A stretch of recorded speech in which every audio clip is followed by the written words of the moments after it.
पानखेड़ा की इस पवित्र धरती को सबसे पहले नमन।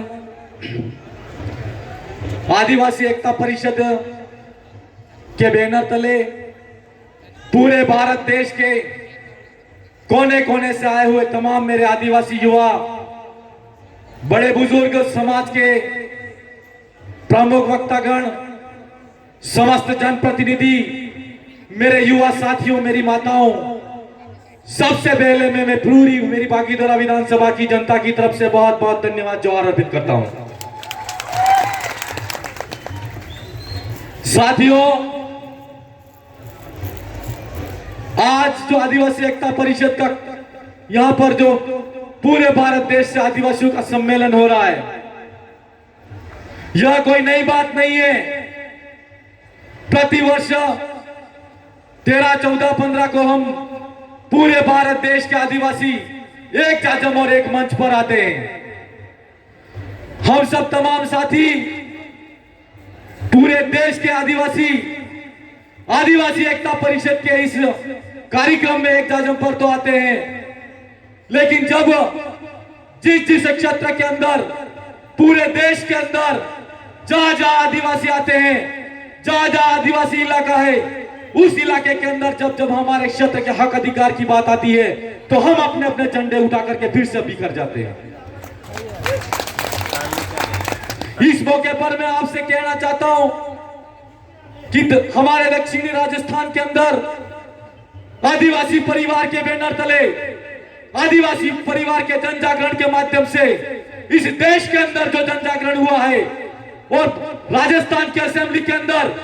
4 एमएलए जो भारत आदिवासी पार्टी से जाते हैं, और राजस्थान से सांसद के रूप में, आदिवासी के प्रतिनिधियों के रूप में एक सांसद भेजा जाता है। हम सब भारत के आदिवासियों को कहना है कि अगर हम आज इस आदिवासी एकता परिषद के कार्यक्रम के माध्यम से हमारा मैसेज देना चाहते हैं कि जिस क्षेत्र के अंदर, जहां राज्य के अंदर आदिवासी रहते हैं, हम सुनते आ रहे हैं अभी कुछ समय पहले से कि हमारे क्षेत्र के जहां से एमएलए जाते हैं, एमपी आते हैं, उस क्षेत्र के अंदर की जो समस्याएं हैं वो विधानसभा के अंदर नहीं जाती है, संसद के अंदर नहीं जाती है। ये समस्याएं क्यों आ रही है, इस बात पर सोचना होगा हम सबको।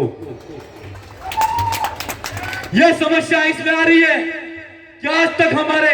78 साल के इसका भारत देश के अंदर हम लोगों ने जिन लोगों को वोट दिया, लेकिन उन लोगों को वोट तो हम लोगों ने दिया, वो लोग हमारे थे, लेकिन उनका रिमोट किसी और के हाथ में था, हमारी समाज की जाजम के हाथ में नहीं था।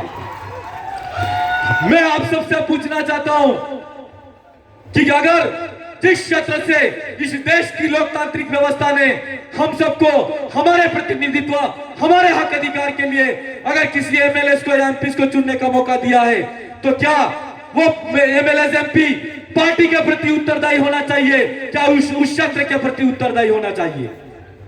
क्षेत्र के प्रति उत्तरदायी होना चाहिए।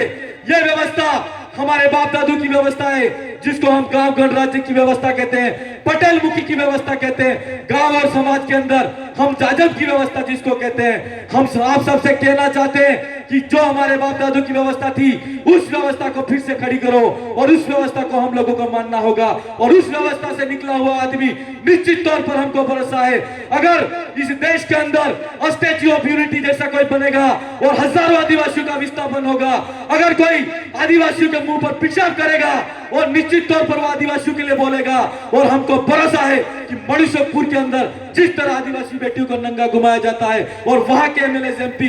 वहां पर अपना मुंह चुप करके बैठे रहते हैं, हम आपसे कहना चाहते हैं कि आज 78 साल हो गए इस देश के अंदर आदिवासियों को हमारा कितने हक अधिकार के लिए उन लोगों ने बोला। आज आदिवासियों को शिक्षा अच्छी नहीं मिल रही है, ये कहा जाता है। हम पूछना चाहते हैं सरकारों से कि आज तक जो शिक्षा आदिवासियों को मिलनी चाहिए थी वो शिक्षा नहीं मिली, चिकित्सा के अंदर जो सुविधाएं मिलनी चाहिए थी वो नहीं मिली। आदिवासियों का जो शेड्यूल डिस्ट्रिक्ट एक्ट है, उस एक्ट के अंदर 1874 का जो हमारा संवैधानिक अधिकार है, जंगल जमीन का आदिवासियों का अधिकार होना चाहिए था, वो अधिकार आज तक नहीं मिला। हम सरकार से भी हमको पूछना चाहिए, और हम आपसे कहना चाहते हैं कि आज तक